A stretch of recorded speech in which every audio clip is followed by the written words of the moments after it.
Olá, mulheres! Aqui quem fala é Viviane Martinello, do Esposas que Oram. E hoje eu estou muito feliz, nós estamos iniciando o livro O Poder da Oração, segundo a vontade de Deus, da Stormie Omartian. Muito feliz com tudo que Deus tem feito até aqui, tantas mulheres ouvindo os áudios, e esse livro é especial. Eu passei as páginas, fiz uma leitura rápida em cima dele e já me abençoou tanto. E eu acredito que vai abençoar a sua vida. Você que está aí, dona de casa, enquanto faz seus afazeres, você está dirigindo e ouvindo esse audiolivro, seja abençoado. Hoje nós estamos então no áudio 1. Vamos lá? O relacionamento íntimo. Capítulo 1. Orando para conhecer a vontade de Deus para a sua vida. Até onde me lembro, eu acordava todas as manhãs com uma imensa sensação de pavor. É o mesmo sentimento que você tem quando acorda pela primeira vez depois que alguém que você ama morreu de forma trágica e repentina. A realidade da tragédia começa a invadi-lo completamente e você percebe que não era um sonho ruim. Afinal, você deseja com todo o seu ser que não seja verdade, mas é, e você precisa aceitar. A ideia de encarar o dia traz um peso de depressão tão grande que é necessário fazer um enorme esforço simplesmente para sair da cama. É exatamente assim que eu sempre me sentia, ainda que ninguém tivesse morrido. Ninguém isto, exceto eu. Eu estava morrendo diariamente. Podia sentir isso, mas não sabia o que fazer a respeito. Ninguém jamais viu minha luta, por isso eu fingia que estava tudo bem. E acabei ficando muito boa nisso. Mantinha-me ocupada o máximo possível na companhia de tantas pessoas quanto fosse possível, a fim de criar o máximo de distração para que eu não tivesse de sentir a terrível inutilidade da minha vida. Mas sempre havia aquele momento de extrema solidão, quando não havia qualquer ruído ou atividade, quando eu despertava do sono para a consciência. Nesses momentos eu acordava, o silêncio ensurdecedor expunha a futilidade da minha vida, e era insuportável. Frequentemente pensava em suicídio como um meio de escapar, porque não queria acordar novamente com aquela terrível sensação e ter de enfrentar outro dia. Certamente, eu não conseguiria imaginar que as coisas poderiam ser diferentes do que eram. Eu havia passado a vida inteira tentando me transformar e mudar as circunstâncias, e achava que era completamente impotente para fazê-lo. Já fazia muito tempo que considerava a maneira como eu era e a forma como a minha vida estava prosseguindo totalmente inaceitáveis e não conseguia ver outra saída. É claro que eu havia passado por uma exaustiva busca a fim de encontrar um significado para a minha vida. Contudo, o Deus que eu estava procurando em minhas práticas ocultistas era fraco e distante. Um Deus que realmente não poderia fazer nada por mim, a menos que eu fosse boa o suficiente, ou bem instruída, ou satisfatoriamente religiosa, ou inteligente o bastante para chegar até ele de alguma forma e provar que era digna. Estava bastante certa de que ele tinha coisas mais importantes para fazer do que me ajudar. Ao perceber que não tinha nenhum Deus ou qualquer outra pessoa para vir em meu socorro, eu decidi que tudo cabia a mim mesma. Eu estava no comando do meu destino. Eu precisava me tornar aceitável para os outros. Eu precisava transformar a minha vida naquilo que deveria ser. O problema é que eu sabia que não conseguiria fazer isso. Fui cantora e atriz de televisão por cerca de 8 anos e estava achando cada vez mais difícil me esconder atrás de qualquer uma dessas ocupações durante qualquer período de tempo. O vazio dentro de mim estava crescendo em um ritmo alarmante. Sentia-me tão frágil que sabia que não iria demorar muito tempo para que eu rachasse como uma casca de ovo. Certo dia fui convidada para cantar em uma série de sessões de gravação para um musical cristão. Eu fiquei contente por conseguir um trabalho e por se tratar de uma gravação, que era muito mais fácil do que o exaustivo cronograma de trabalho de um programa de televisão. Naquela época, os programas de TV eram transmitidos ao vivo, de forma que a programação de ensaio era intensa. Você precisa decorar a coreografia, os diálogos e as músicas que seriam cantadas de forma perfeita, a fim de não cometer nenhum erro quando as câmeras estivessem filmando você, estivesse sendo visto ao vivo por milhões de pessoas. Quando cheguei ao estúdio de gravação para a primeira sessão, ele estava repleto de pessoas que, em sua maioria, eu nunca vira antes. Havia uma sensação de paz e calma, e todos eram amigáveis, calorosos e acolhedores, bem diferente do que eu estava acostumada na televisão.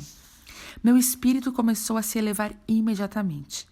Isso foi incrível, porque a sessão acontecia bem cedo pela manhã, o que significa que não tivera muito tempo para desenvolver minha tradicional depressão matutina. Durante o primeiro intervalo do dia, eu conheci cantores, músicos e pessoas da equipe de gravação. Todos possuíam determinadas qualidades em comum que me pareceram muito interessantes. Simplicidade, senso de plenitude e determinação. Alguém poderia perguntar como uma pessoa como eu conseguia se identificar com um senso de plenitude. Não sei como explicar, mas posso dizer apenas que aquela sensação estava em nítido contraste com meu próprio vazio. Também era capaz de perceber que eles não estavam usando drogas, álcool e não havia promiscuidade. Novamente, um grande contraste ao que eu estava acostumada. Minha amiga Terry era a contratante da sessão, o que significa que ela era responsável pela seleção de todos os cantores. Ela era uma das melhores cantoras de estúdio de Los Angeles e havia trabalhado ela muitas vezes. Ela sempre fazia o vocal principal e eu ficava ao seu lado como segunda voz. Acho que ela gostava de trabalhar comigo porque eu nunca tentei competir com ela. Ao contrário, reconhecia sua competência e tentava fazer o melhor acompanhamento possível. Ela ficou ao meu lado durante a sessão, porque sabia que eu não conhecia muitas pessoas que estavam ali. Eram 3 pessoas cantando em cada microfone. Em nosso microfone, Terry estava no meio, enquanto outra garota e eu estávamos uma de cada lado, procurando seguir o tom da música. Após aquele primeiro intervalo ter terminado e voltarmos a gravar, levantei o braço para ajustar meus fones de ouvido e quando baixei a mão, o anel de ouro no meu dedo bateu no suporte de metal e fez um enorme estrondo. Isso fez com que a gravação parasse imediatamente. Isso foi na época em que não havia nenhum dos truques tecnológicos que os estúdios possuem hoje. Um erro dessa magnitude significava que teríamos de começar a gravar a sessão musical inteira novamente, o que não era bom. Já que a gravação havia sido perfeita até aquele momento, eu temia que minha carreira de gravação tivesse terminado ali. Normalmente, algo assim poderia ter sido suficiente para eu não ser chamada para trabalhar novamente. Não apenas pelo erro que cometi, mas também pelo dinheiro que custaria aos produtores, pelo tempo gasto em gravar tudo novamente. Eu me senti mal com o que aconteceu e me desculpei muito por isso. Esperava receber olhares furiosos, uma áspera dispensa no intervalo para o almoço e uma ligação me pedindo para não retornar para o restante das gravações. Em vez disso, todos agiram como se aquilo não fosse grande coisa e como se ainda me valorizassem como pessoa. A única coisa que aconteceu foi que o maestro pediu educadamente que se mais alguém estivesse usando pulseiras ou anéis, deveriam ser retirados. E todos nós o fizemos. Tive vontade de chorar naquele momento, não apenas por causa do erro cometido, mas por causa do amor e da misericórdia que tinham demonstrado para comigo. Esse tipo de comportamento não era normal na minha experiência de vida. Foi no nosso intervalo para o almoço, quando saímos juntos em um grande grupo, que eu soube que todos na gravação eram cristãos, menos eu.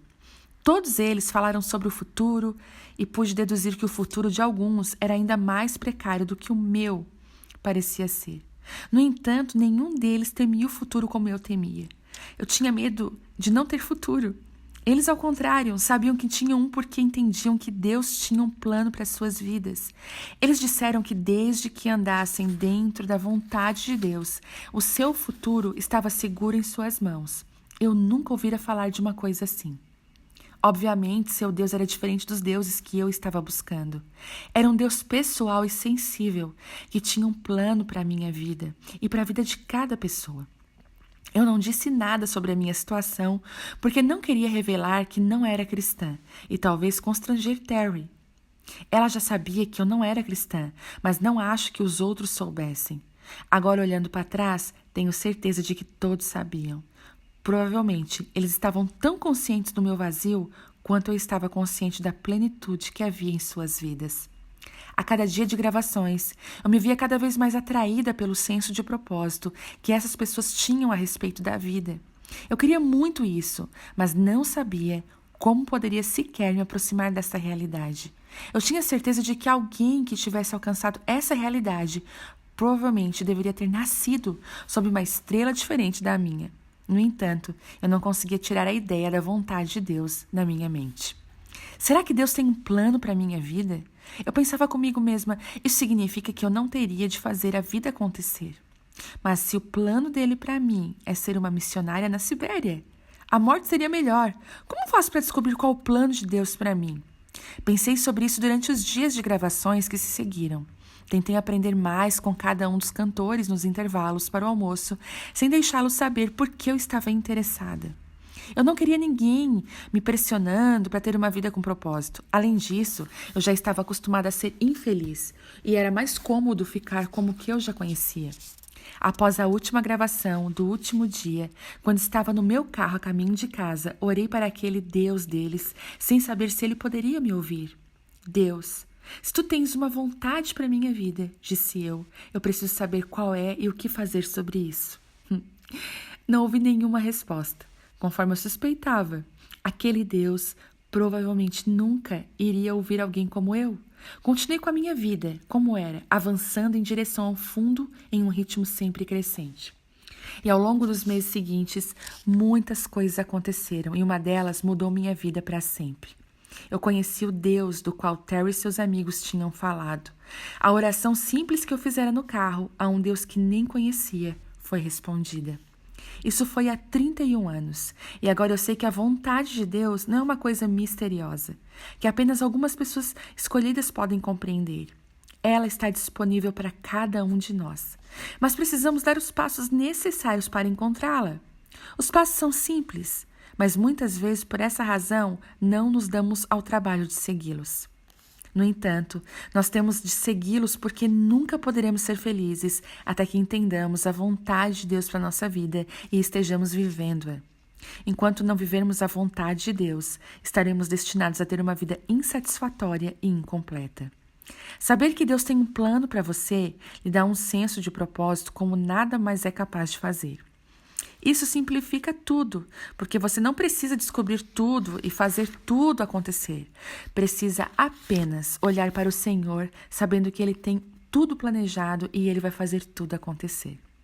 Daquele momento em diante, eu passei a orar sempre: Deus, diga-me o que fazer, mostre-me qual passo que preciso seguir, guia-me para ir aonde preciso. E Deus respondeu a essas orações.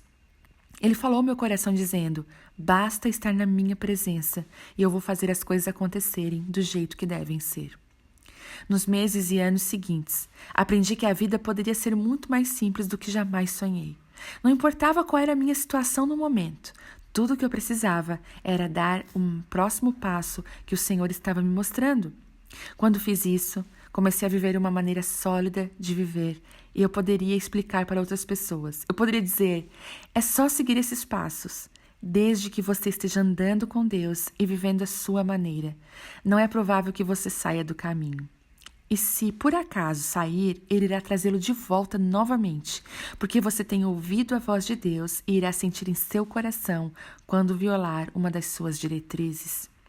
Nos próximos capítulos deste livro, encontram-se os passos básicos necessários para desenvolver um relacionamento íntimo com Deus, estabelecer um sólido fundamento baseado na sua verdade e aprender os princípios básicos da obediência. Todas essas coisas representam a vontade de Deus para a sua vida, conforme revelado na sua palavra, e você deve segui-las a fim de estar dentro da vontade de Deus. No fim de cada capítulo, encontram-se breves orações e uma seção chamada Ferramentas da Verdade. São versículos da Bíblia que expressam a verdade de Deus para a sua vida. Você pode reivindicá-los com a vontade de Deus para você e eles lhe irão dar segurança e confiança. Sugiro que você ore por si mesmo todos os dias durante um mês, utilizando cada uma das 20 áreas de foco de oração que incluí neste livro. Ore um capítulo por dia para uma caminhada devocional de 20 dias em direção a um bem-estar espiritual. Agora, deixe-me falar sobre cada um desses passos e como aprendi a respeito de sua importância para a nossa vida.